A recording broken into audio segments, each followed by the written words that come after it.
Hello beautiful soul! Welcome back to my channel. This is my channel. I'm from Japan to Scorpio. This reading is for you. Tingnan natin ang iyong second half ng September 2025. Maraming salamat muna sa mga subscriber, new subscriber, cross-watcher, at sa mga bagong pasok dyan. Welcome na welcome kayo sa bahay ni Ate Aimee. Salamat din sa naktaba ng puso ninyong mga comments at sa mga nagpa-personal reading.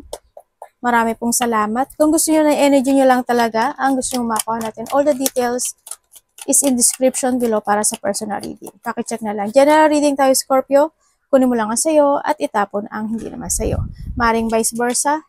Energy mo, energy ng person mo, energy ng malapit sa puso mo. Nangyayari or mangyayari pala. Use your own, baluga.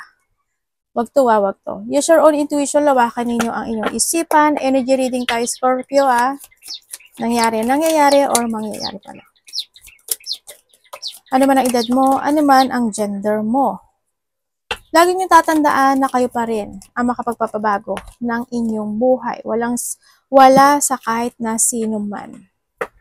Wala sa card, wala sino man. Ikaw ang magkokontrol. Ikaw ang driver ng buhay mo. Para kay Scorpio.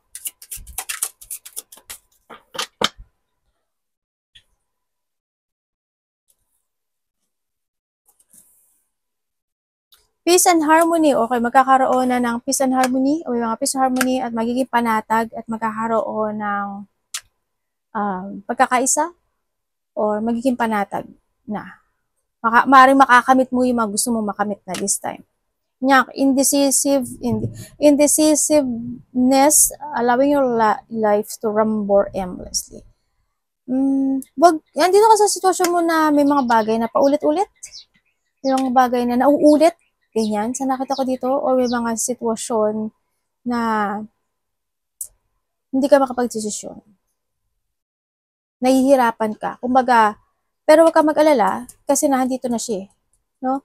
Maring ito is parating ka nito kasi nandito na rin si Balay. Ibig sabihin, there's a hope, makakaroon ng peace, and there's a successful. They assure you that it will success. Kung ano man tong sitwasyon na to na nagbabago-bago paulit-ulit na nagaganap nangyari sa iyo o may mga nagra-rumbling endlessly ka, eto na yun, may pag-asa, no? Ibig sabihin, huwag ka mawala ng pag-asa. New job or career. Maring iba sa inyo ay related ito sa career, trabaho, or any situation, no?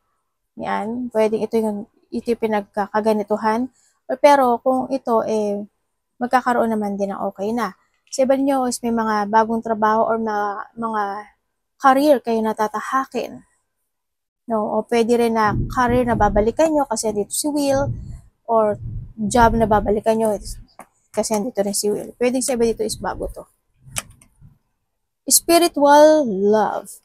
May mga sitwasyon na we come sa lili kasi it's more, or also this a peaceful dito natilagay. Yan. Become sa spiritual love is magiging very more on maturity ka, or you need to be more on maging maturity ka more this time. Intindihin yung mga dapat intindihin, or may intindihan mo na yung mga bagay na dapat intindihin. Yan, magiging understanding ka kumbaga sa ganon. No? Also, sa iba sa inyo,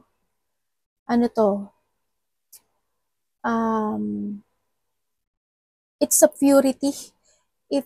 Kung you have an intention with something new or intention sa pagbabago ng buhay mo, is pure ka doon, makakamit mo siya.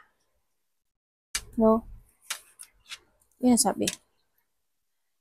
A long journey, either physical or mental, will leave you wiser at the end.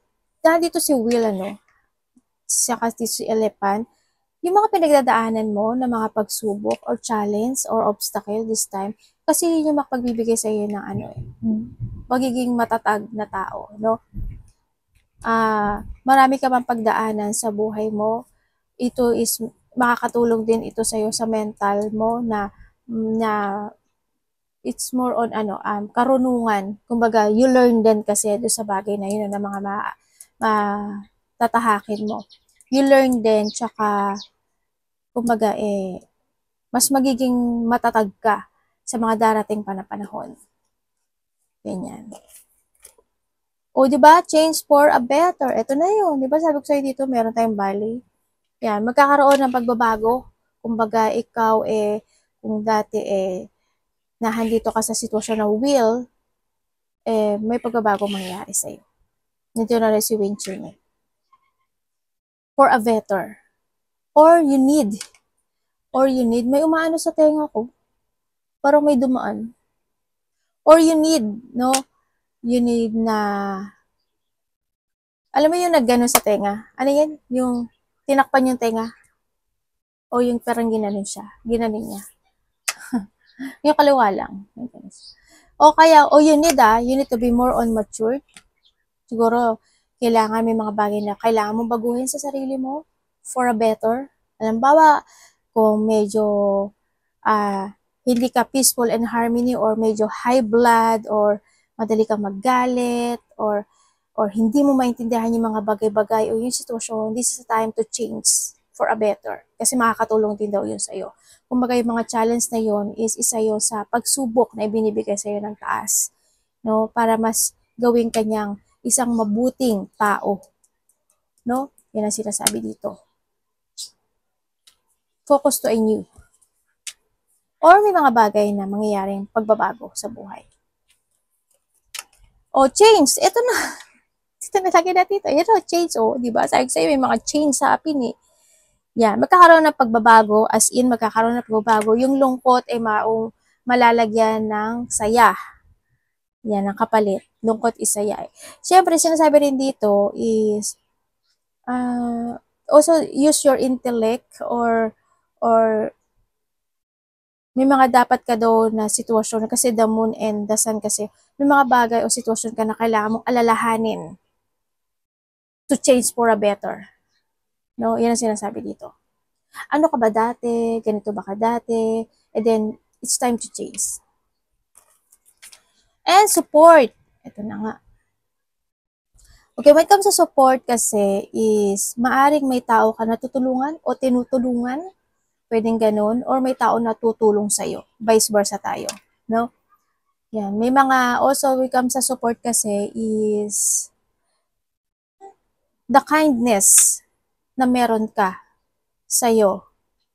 No? The kindness na meron ka sa puso mo. Huwag kang mag-alala na si universe ay susuportahan ka niya sa mga pagtahak na destination na tatahakin mo. Kasi andito rin si elephant. Nasa back mo siya, kumbaga. Sun and moon. Kaya huwag kang mag-alala, no?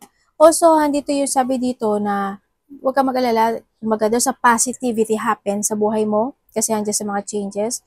Also, abundance is coming, achievement is coming, may mga achievement, there's a luck and there's a growth din ako nakikita sa'yo.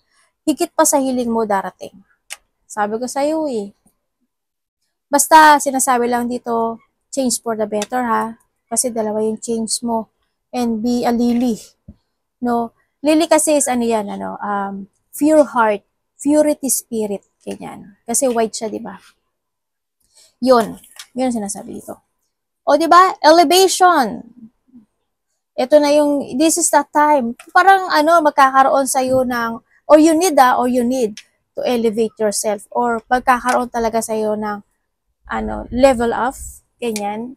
Magkakaroon ng, elevation into your life. Kung dati ay nasa number 3 ka, ngayon number 2 ka na, at magiging number 3 ka na, as long as you are focusing to your purpose, as long as handin yung confident mo, as long as magpo-focus ka sa mga main concern mo this time. Also, di sa beginning din, kasi di sa 1. No? Make a step. Step 1, 2, 3, or mag-upisa ka kasi di sa past. Kung ano ka dati, maging number 2 ka na, and you will win. Ibig sabihin. No? Siguro naman, naiintindihan niyo yung may card natin. Tingnan natin energy mo.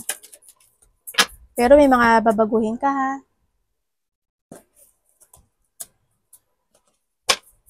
Ay, ano ba yan?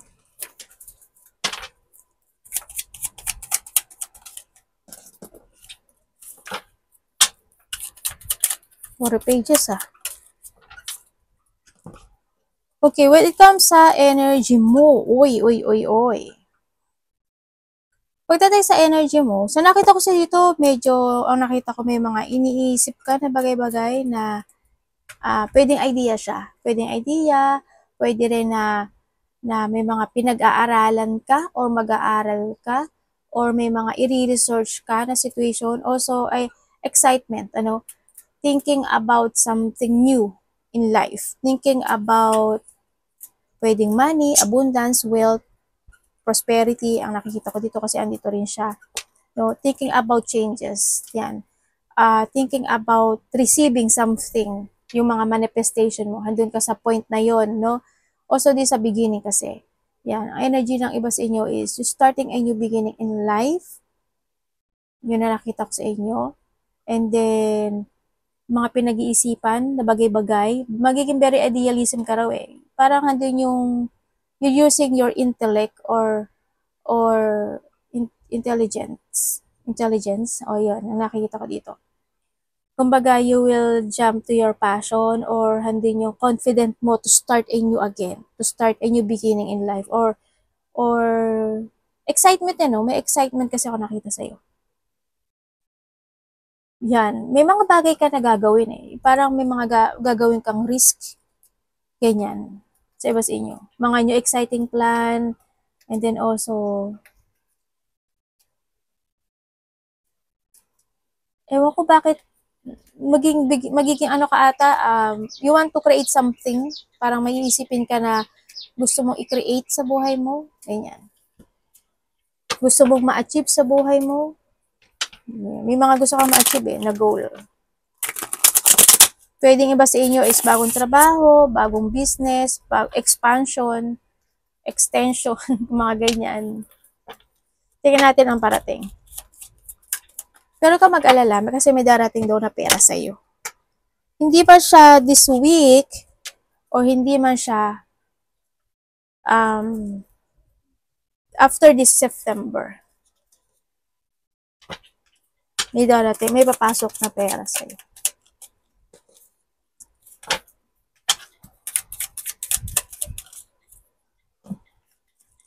Parating sa iyo. Iba sa inyo magiging busy kayo? No? Ay, ang ganda oh. Ay, bakit ganun? Huwag ka mag-alala, magkakaroon ka ng recovery sa money oh. May mga marirecover sa'yo. May magbibigay daw sa'yo ng payo? Ikaw ang magbibigay ng payo or may magbibigay sa'yo ng payo? Vice versa tayo. And also, there's a commitment, there's a commitment.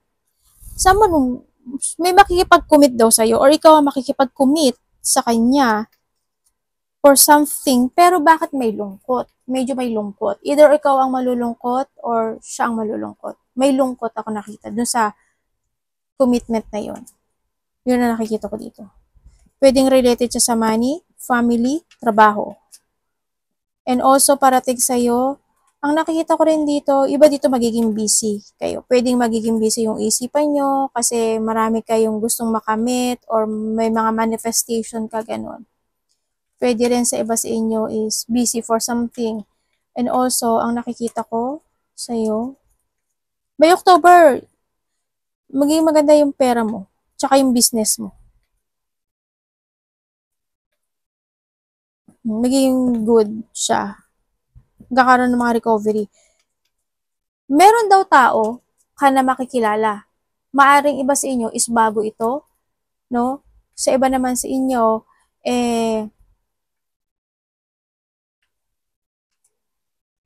may tao, ikaw, or siya, vice versa, no? Magkakaroon siya ng boundary sa'yo eh. Maybe ikaw magpuput boundary ka sa kanya or siya magpuput boundary sa'yo. Tao na kakilala mo na siya sa iba or tao na connected siya sa'yo. Pwedeng itong tao na to or ikaw ito, vice versa, no pointed name, wala pangalan mo dito. Ang ginawa mo yung lahat para sa kanya or siya ginawa niya lahat para sa'yo pero there's something happen. Pwedeng ganun. Or pwede naman na may taong naka-connected sa'yo pero limited yung yung pagbibigay niya sa'yo ng love and support, pwedeng ganun, no?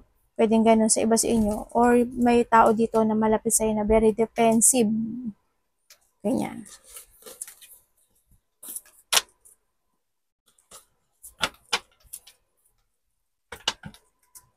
May mga challenge din na darating sa'yo. Challenge to. Ano dapat iwasan ni Scorpio?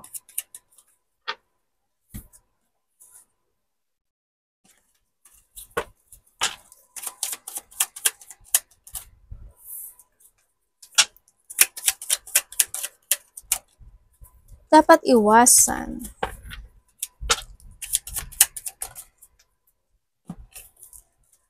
Okay, dapat mong iwasan, Scorpio. Ang sabi dito, iwasan mo yung isang sitwasyon na conflict, kawalan ng pagkakaisa, hindi pagkakasundo, mga puot o galit, iwasan mo yon, no? Iwasan mo yung hindi ka makakaroon ng mga acceptance, mga ganun, or yung mga any situation na need to accept something, kaya mga criticism, ganyan, may mga masasabi sa'yo, i-accept mo lang yun. Pero wag ka na lang kung nasa tama ka, pagtanggol mo yung sarili mo. Pero, need mo ring balansehin yung sitwasyon. Kumbaga, ano ba yung pinagdadaanan niya? Ba't siya ganun? Diba? Vice versahin natin. Iwasan mo yung sadness to emotions o kaya yung ma-imbalance ka. Siyempre, sinasabi rin dito na alagaan mo yung sarili mo. No? Mahalin at alagaan mo yung sarili mo, self-care. May na pinasabi sa iyo ha, kung ikayo is may mga nararamdamang sakit or ano man yung nararamdaman nyo, kung may sakit kayo or someone, basta pahalagahan at mahalin nyo yung sarili mo. Self-love ha, self-love to. Yan, iwasan mong mapabayaan mo yung sarili mo dito. Balance always, kinakain, iniinom, ganyan. Ang sinasabi dito, kung kinakailangan na, kasi alam mo sa sarili mo kung ano yung tama o mali. Diba? Mag-trust ka sa intuition mo. May mga bagay kasi na kailangang intindihin, may mga sitwasyon na kailangang desisyonan na this time. Maging organized ka raw.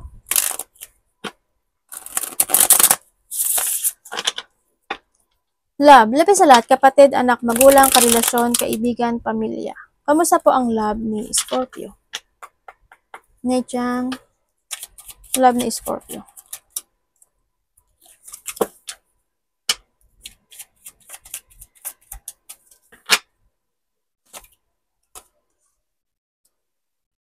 Gumin. Anak na nga dyan ka, naging babalanse si mami.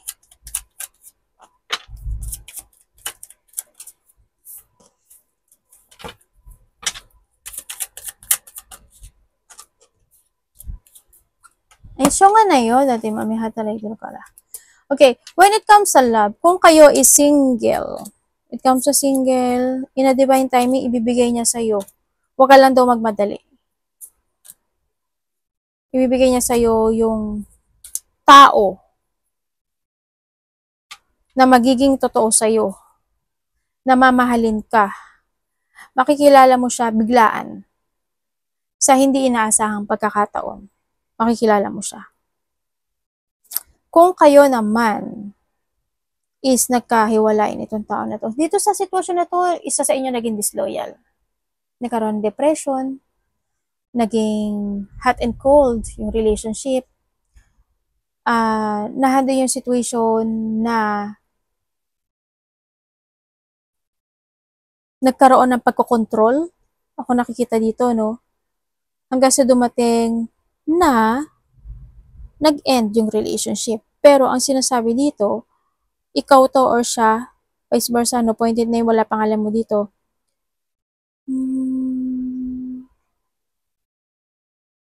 Gusto kanya, may sinasabing, ba't dalawa yung tao?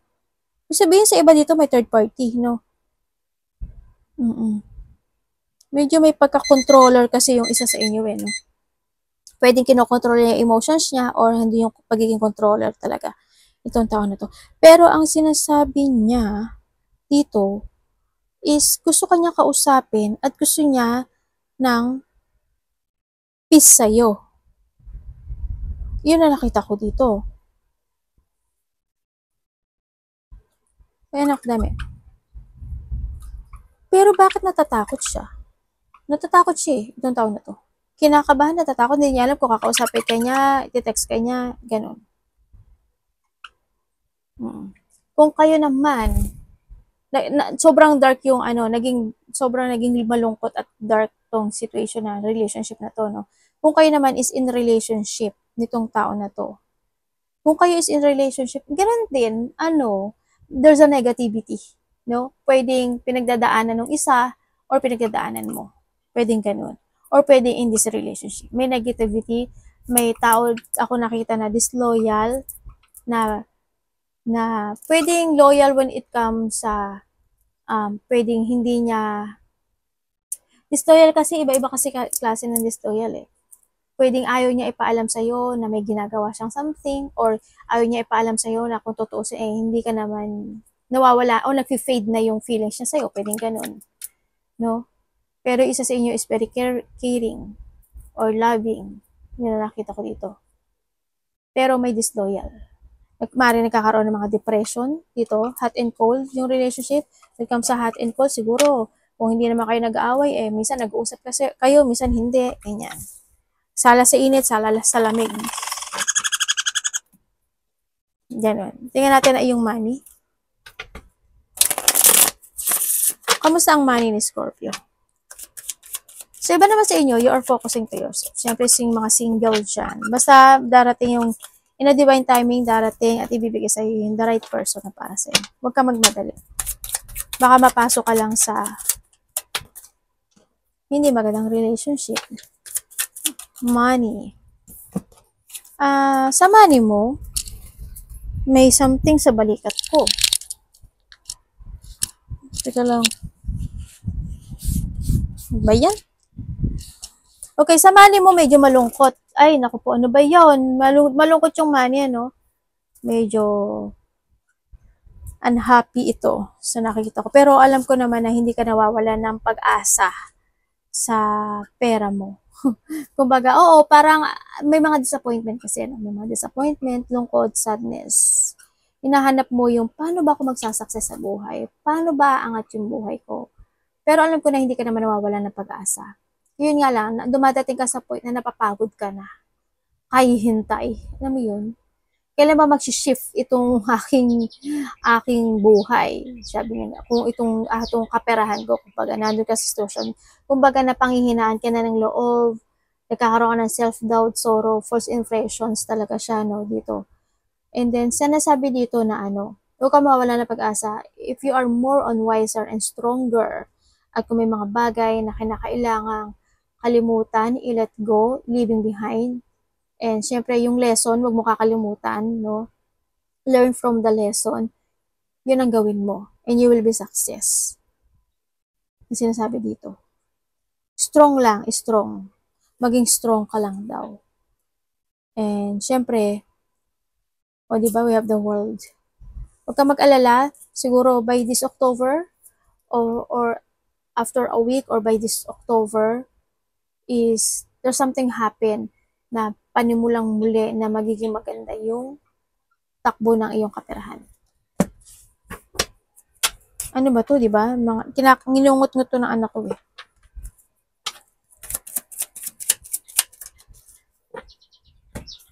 Advice.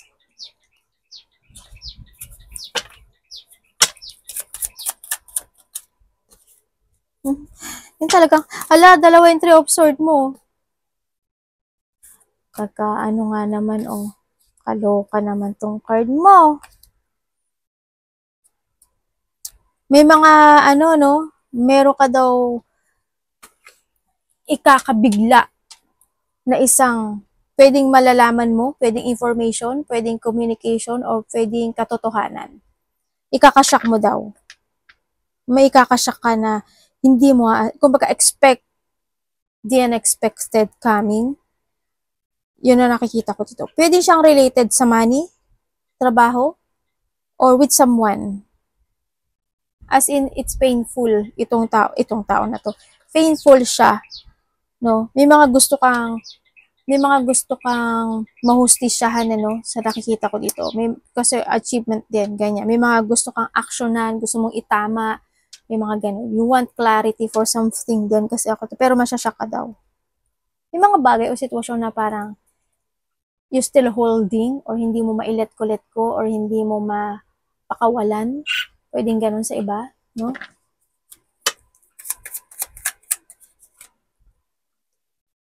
May mga bagay din na nagtitimpi at nagtitiis ka. Ganyan. Okay. When it comes to advice, meron kang pinaglalaban dito sa sitwasyon mo. May bullying, ano? Okay, when it comes to advice, you need to keep moving to reach your goal. Sinasabi ko, di ba, wag kang magpapadistract. Keep moving to reach your goal. Syempre, forgiveness. Also, kung may mga problema ka, i-share mo sa iba. And syempre, something na kailangan mo daw i-let go. Na kailangan mo you need to find peace. Kumbaga, it's time to move on din ang sinasabi dito. Kailangan daw dito is, may mga peaceful resolution situation or magkakaroon ng mga peaceful resolution in some aspect of your life, kung saan aspekto ng buhay mo yan, kasi may achievement na ako nakikita dito. May mga victory and success situation. Sabi dito, pag-uusapan ka raw, Scorpio. You will become a center of attention. May mga conflict, tulad na sabi ko na, may mga conflict, hindi inaasahan, a flow of emotions coming sa buhay mo na masasaktan ka. Emotional pain, disappointment, heartache to no? Sa iba sa inyo. May mga ganun. Pero wag ka daw doon mag-focus. Forgiveness, sabi ka. And then, yun, forgiveness na lang. Kahit kinakailangan. Kumbaga, i-release mo yung stress mo. Kumbaga, wag ka na makipagtalo pa or you need to surrender, no? Para hindi na magkaroon ng isang malaking apoy. Diba? In any aspect of your life. Arigato namaste, God bless.